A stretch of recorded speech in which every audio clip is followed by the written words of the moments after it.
नमस्कार प्रिय दर्शक बंधु मु अजय मिश्र स्वागत करुच्ची विधि विधान ओडिया चैनल पुणी एक नूतन अध्याय को। दर्शक बंधु आपण केबे केबे कौन सी कथारे भाग नहीं आपण को मतामत देबा समय रे कई जन कही थाए तुम कथा बापा सत हेउ तुम कंठरे माँ सरस्वती बसी था।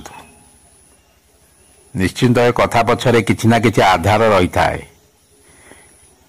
वास्तव में 24 घंटा भितर एमिति एक समय अछि माँ सरस्वती आम कंठरे विद्यमान करिथांती।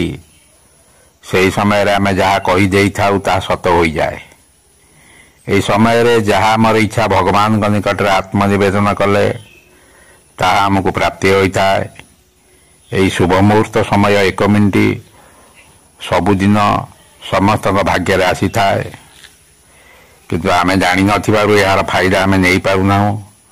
आज से विषय जानिबा पूर्व कही रखुची दर्शक बंधु आपण जदि एपर्यंत मोर ये चैनल टी सब्सक्राइब करना तेरे दयाकोरी चैनल टी सब्सक्राइब कर दिंतु और पाखे बेल आइकन को क्लिक कर दिंतु। फल मैं अपलोड कर समस्त शिक्षणीय वीडियो नोटिफिकेशन आपण सर्वप्रथम पाइपर एवं वीडियोटी भल लगे लाइक शेयर कमेंट निश्चय करेंगे।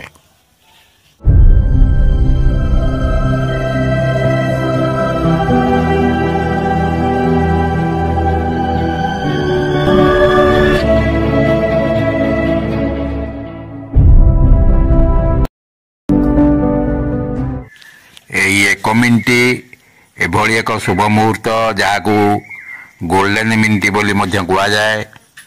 यही समय रे ईश्वर सहित आपणकर सीधा कनेक्शन हो जाए।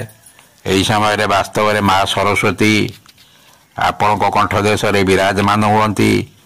जहाँ यही समय रे कही दे था मागी था इच्छा करी था निश्चय पूर्ण होता है। भगवान आपणकर प्रार्थना को निश्चय शुणी था।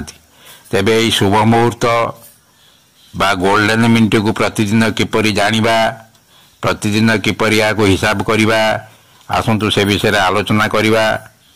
मन कर आज मे मास 14 तारीख एठारे मास संख्या हला 5।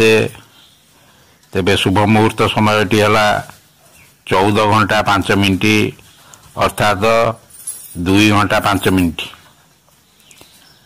जदि मन कर आज मे मास 16 तारीख तेबे आज शुभ मुहूर्त समयटी है 16 घंटा 5 मिनिट अर्थात 4 घंटा 5 मिनिट।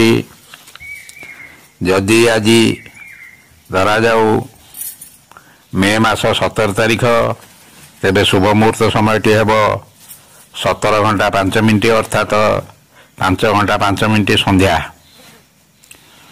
एहीपरि भाव 25 तारीख बेलू किंतु हिसाबटी बदली जीव। यही हिसाब 24 तारीख पर्यंत चलो। 25 तारीख बेलू यही हिसाब ठीक यार विपरीत हिसाब करा मनकर धरा जाऊ मे मास 26 तारीख दिन शुभ मुहूर्त समयटी है 5 घंटा 26 मिनिट अर्थात सकाळ 5 घंटा 26 मिनिट। यहीपरि भाव प्रतिदिन यही 1 मिनिट गोल्डन समय बा गोल्डन मिनिट बा शुभ समय को हिसाब करा जाए। यही शुभ समय 1 मिनिट आप जहाँ कहतु जहाँ मागंतु जहाँ इच्छा करंतु सब इच्छा आपणकर ईश्वर निश्चय पूर्ण करथांती। आशा करुच्ची वीडियोटी आपको निश्चित रूपे भल लगी। रोचे धन्यवाद। नमस्कार।